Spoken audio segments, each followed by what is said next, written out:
Hi everyone, welcome back to the garden. We're beginning this vlog on May 3rd, 2020, the day of the Great Lettuce Massacre. My mom decided she wanted salad for lunch, so salad she made, and in the process she devastated many a lettuce plant. The same day though, we found a baby tomato plant growing among the lettuce in the garden box, so I took it out and I repotted it, so I could put it in this garden box that I'm going to show you how to sort of make later. Here's the lettuce that was devastated yesterday, and here's the same bean plant that I think is getting too much sun, so I'm going to fix that later. Same with these onions.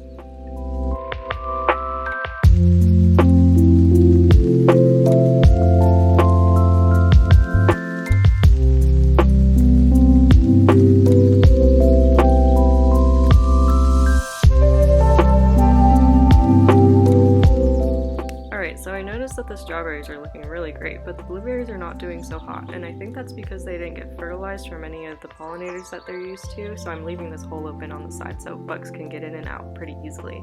Then this is my kitchen garden. I'm propagating some mint and some green onions.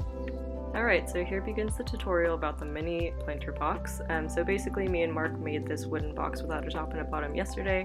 I'm using chicken wire in the bottom to allow for drainage in the plants and basically allow the soil to aerate from the bottom.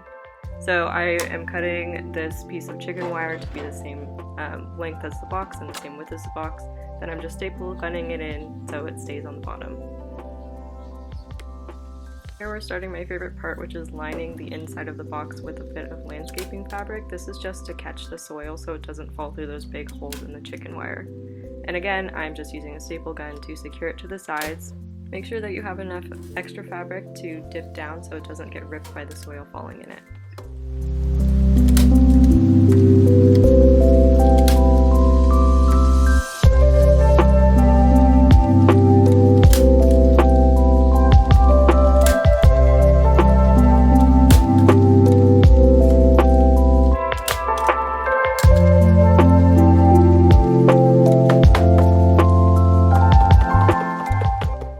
Here's my second favorite part of this project, and it's basically just trimming all the excess fabric off the sides.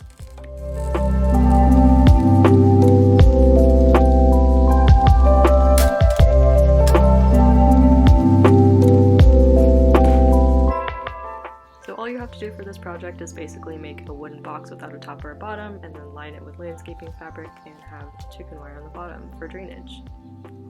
So like I mentioned earlier in the video, the beans and the onions were getting too hot, so I used a little bit of extra landscaping fabric to shade them.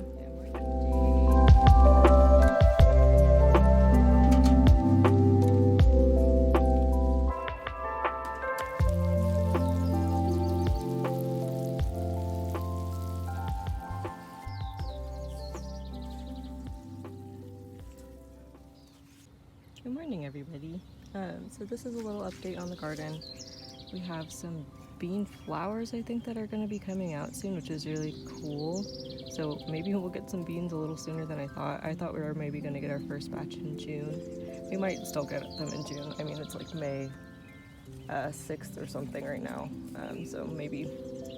But yeah, so I got to keep tying these up to the pole, but they're doing pretty well at staying near the pole. They're not really like ripping on yet.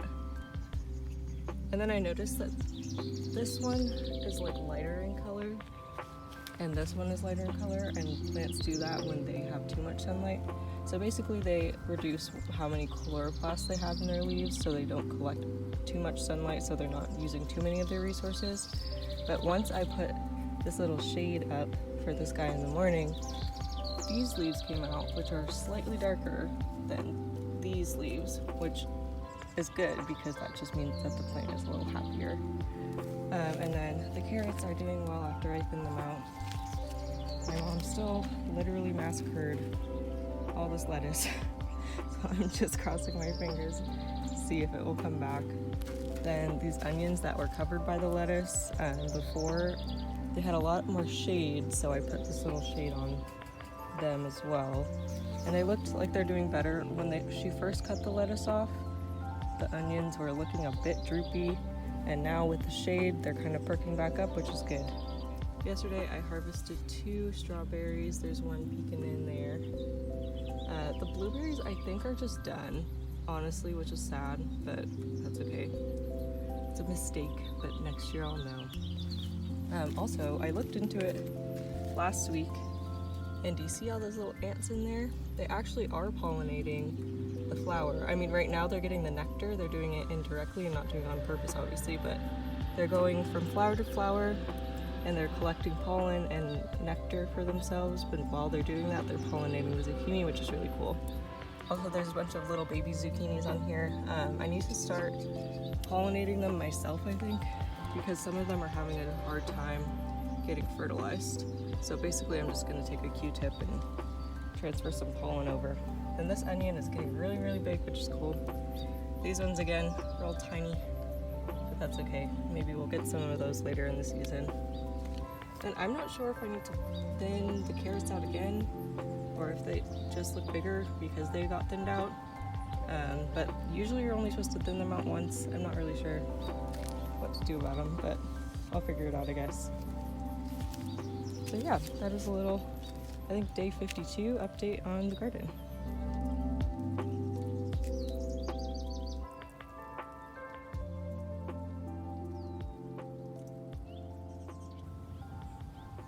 Found the first tomatoes yesterday on their little cherry tomato plant. Then we have this mystery tomato plant, and then I found this one. I guess I don't understand how I didn't see that before, but it's there. And there's lots of little strawberry fruits coming in. And then the first bean blossoms, the first bean flowers are out, which is cool. I need to still continue to tie them up. I've just been too lazy to find the string.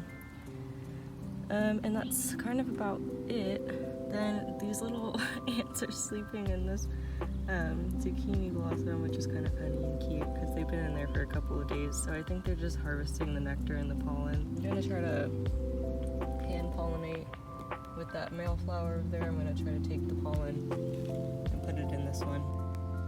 Okay, here you can see I got the pollen on my fingers, so I'm gonna take it